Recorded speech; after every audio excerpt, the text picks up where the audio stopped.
नमस्कार शेतकरी मित्रांनो, मी राजेंद्र देवदास कोळी शिरसाळा येथून बोलतो आहे. आपल्या किशोर जैन यांच्या शेतामध्ये आलेलो आहे. ज्यांनी मागच्या वर्षी या शेतामध्ये कपाशी लावलेली होती.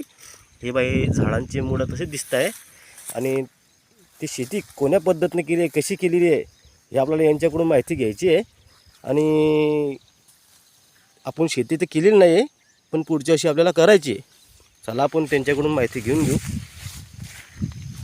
नमस्कार शेतकरी मित्रांनो, मी आहे ना किशोर उत्तमचंद जैन, राहणार शिरसाळा येथील शेतकरी. माझ्या शेताला बरेचसे शेतकरी भेट देतात आणि त्याच्यामध्ये आता राजू भाऊ आपले आलेले आहे.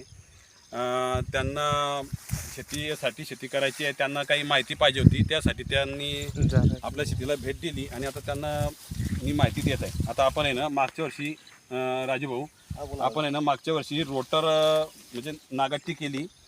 म्हणजे यासाठीमध्ये असं आहे की आपण 1 वर्षच खर्च करायचा आहे. 1 वर्ष काय खर्च करायचा आहे, नागट्टी करायची, रोटर मारायचं आणि तिच्यावर 4.5 फुटाचे बेड घ्यायचे. बेड घेतले ना की तिच्यावर आपला पुढच्या वर्षाचे जे आपलं नागट्टी आणि रोटर आहे त्याचा खर्च कमी होणार आहे. पुढच्या वर्षी करायचं काम नाही. आणि याच्यामध्ये आहे ना आपल्याला वाही पण मारायची नाही आहे आणि निंदन पण करायचं नाही आहे. तिच्यावर फक्त आपल्याला काय करायचं आहे, टोकन यंत्राने पीक जे आहे आपलं लावायचं ते लावून घ्यायचं आणि तिच्यावर आपल्याला तणनाशकची फवारणी करायची. त्यामुळे आपला खर्च कमी होणार आहे. आलं का लक्षात? आणि मागच्या वर्षी आपलं दुसरं वर्ष आहे. मागच्या वर्षी आपण आहे ना याच्यामध्ये कपाशी घेतलेली होती, त्याच्यामुळं म्हणजे आपले तसंच ठेवायचे आहे आणि आपल्याला पिकांमध्ये फेरबदल करायचा आहे. आज यावर्षी जर आपण कपाशी लावली तर पुढच्या वर्षी मका, तूर किंवा अशी पिकं आपण लावू शकतो. आलं का लक्षात?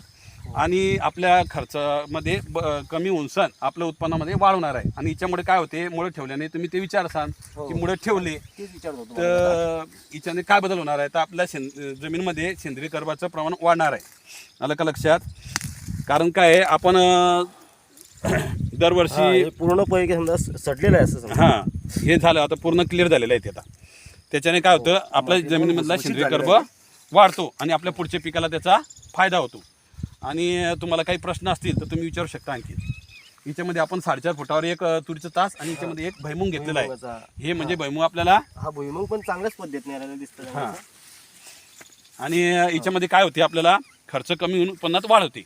आणि आपल्याला भुईमुग म्हणजे एक्स्ट्रा पीक आलेलं आहे आपलं. ते आपल्या तुरीची पण व्यवस्थित ग्रोथ झालेली आहे, तुम्ही पाहू शकता. आणि तुम्हाला आणखी नवीन काही माहिती लागली तर तुम्ही कधी पण आपल्याला फोन करून आपल्याला माहिती विचारू शकता, आपल्या शेताला भेट देऊ शकता. पीक पीक दाखवून दे पाहिजे चांगल्याच पैकी आपल्या कपाशी. चांगल्याच पैकी बनलेली आहे. हां, धन्यवाद.